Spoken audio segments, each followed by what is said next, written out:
Chlapec, čo zbieral sny. Mesiac s myškou putovali po zemi niekoľko dní. Objavili mestá, dediny, vysoké hory aj zelené údolia. Mali by sme sa vrátiť k lodi. Čo ak ju niekto objaví? Povedala myška, keď za sebou nechali ďalšie malé mestečko. Nemyslím si, je veľmi vysoko v horách. Kto by sa už zberal do takých nehostinných končín? Vravel mesiac. Nechcelo sa mu vrátiť.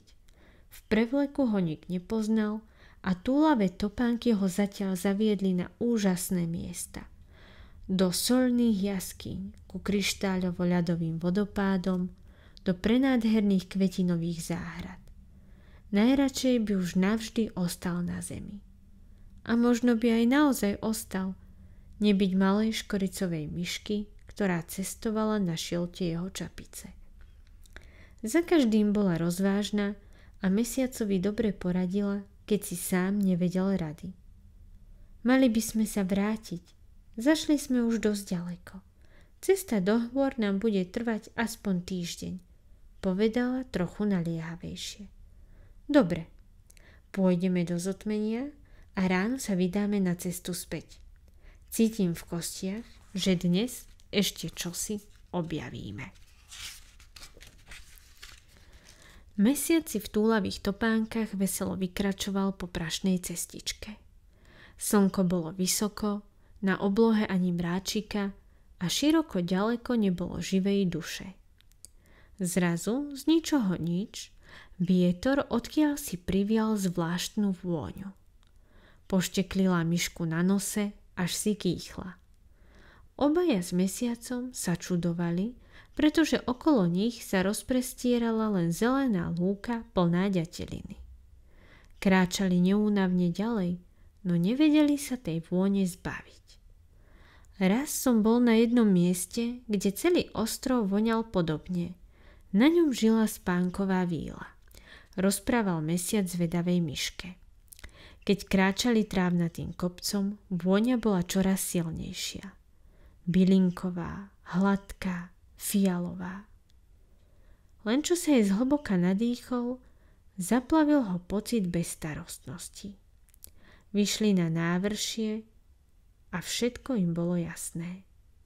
Dolu v údolí rozprestierali sa nedozierne fialové polia. Hlavky kvetov sa v poobednom vánku kývali sem a tam. Chvíľu sa im zdalo, že hľadia na levanduľové more. Mesiac sa nevedel vynadívať. Nevravel som ti, že dnes ešte niečo úžasné objavíme? Škoricová myška uznanlivo prikývla, pretože aj jej sa levanduľové polia veľmi páčili.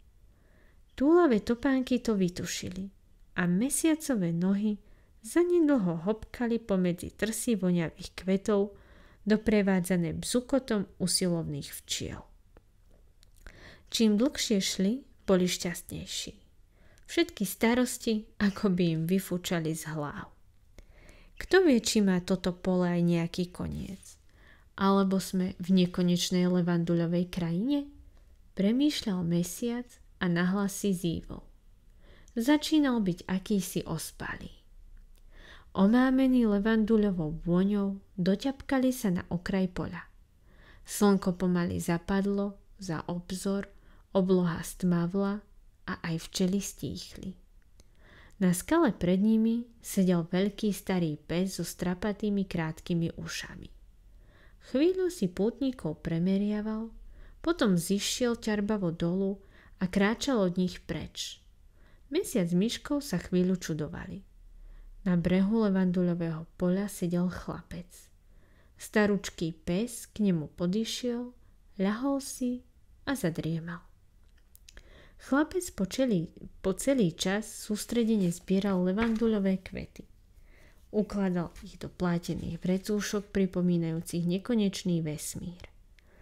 Mesiac ich chvíľu mlčky pozoroval. Keď nabral odvahu, podišiel bližšie a spýtal sa. Chlapče, čo tu robíš tak ďaleko od všetkého a všetkých? Zbieram sny, odpovedal. Mesiac nebol o nič múdrejší. Ako to? Tu, v kvetoch sú ukryté drobné úlomky snov.